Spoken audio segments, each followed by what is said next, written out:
ही योजना आहे तुमची? अहो मग त्या सखूला बोलायला तरी शिकवा. वा, अहो हे काय बोलतेच आहे किती. असं नाही हो, बोलायला म्हणजे तोंड उघडायला शिकवा. एक टोमणा मिळाला तर 10 टोमणे ऐकवण्याची शक्ती सुद्धा द्या ना. हे काय चाललंय हो? कुणीही येऊन तिचा अपमान करावा आणि तिने मुळमुळ रडत राहावं. जरा खणखणीत बोलू दे ना. सहन करायचं म्हणून किती सहन करायचं? हा, ती मामी किती किती टोचून बोलली. आणि त्याआधी ती यमी आणि काकू सुद्धा किती छळतायत तिला. आणि तेही तिची चूक नसताना, उलट ती पराक्रम करून आलेली असताना.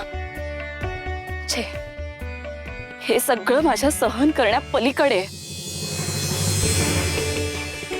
अहो, मी दुष्टांचा निपात करणारी भगवती आहे हे विसरताय का?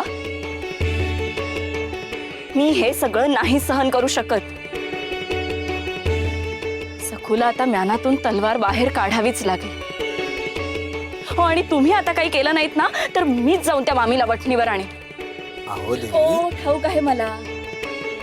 आता तुम्ही म्हणाल त्या मामीच्या पापांचा हंडा भरू दे, भरू दे, भरू दे. आणि तोवर माझी निरागस सखू अशीच सहन करत राहते.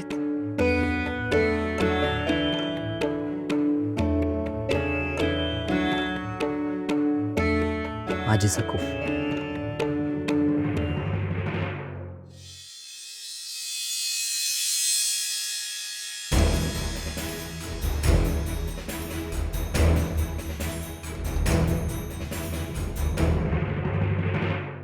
नीट नीट जरा डोळे उघडे ठेवून काम कर. सगळं घर कसं स्वच्छ लख्ख दिसलं पाहिजे, कारण इथे तालेवार श्रीमंत सुभेदार येणार आहेत. तुझ्या बापासारखा कोणीतरी भुक्कड कीर्तनकार येणार नाहीये. सुभेदार आहेत ते, सुभेदार. त्यामुळे त्यांच्या समोर आपली पद प्रतिष्ठा राहिली पाहिजे, कळलं? हो. आणि सगळी कामं झाली की मुकाट्यानं आत तुझ्या धुरकट खोलीत जाऊन बसायचं. हो. खबरदार तुझं काळं तोंड घेऊन इथे आलीस तर. अगं काय ग यमुने, कशीही असली तरी सखू या घरची ज्येष्ठ सून आहे. तिच्या मानाप्रमाणेच तिला काम द्यायला नको का? बरं का सखू, तू ना पाहुण्यांचं म्हणजे सुभेदारांचं स्वागत करायचं. रमाई, म्हणजे तू हिला औक्षण करायला सांगणार आहेस की काय? नाही ग, हिला त्यांचे पाय धुवायचे. समजलं ना? सखू एक काम कर, घंगाळवर पाणी ना बाहेर पायऱ्यांवर नेऊन ठेव. आटपा लवकर, सुभेदार कुटुंबीय येतच असतील.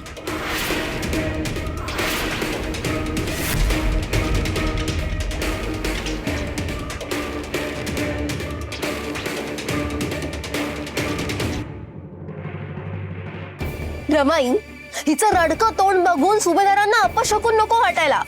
अगो, उलट इडापिडा टळली असं वाटेल. आणि आता हे आणखी काही दिवस ग. एकदा का माणिक या घरात आली की त्या सखूचं गाठोड बांधून तिची रवानगी पक्की.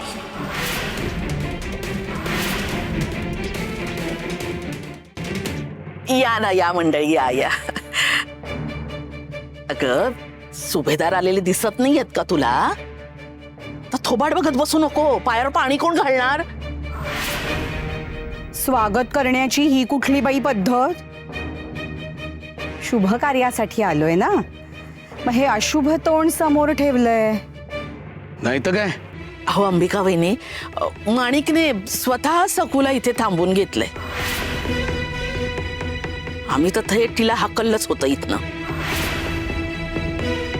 काय माणिक? हो आई, खरंय. मीच थांबवलं सखूला.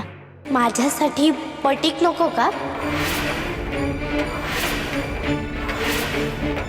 आणि दृष्ट लागू नये म्हणून काळी बावली लावतात ना, सखूला तशीच समजा.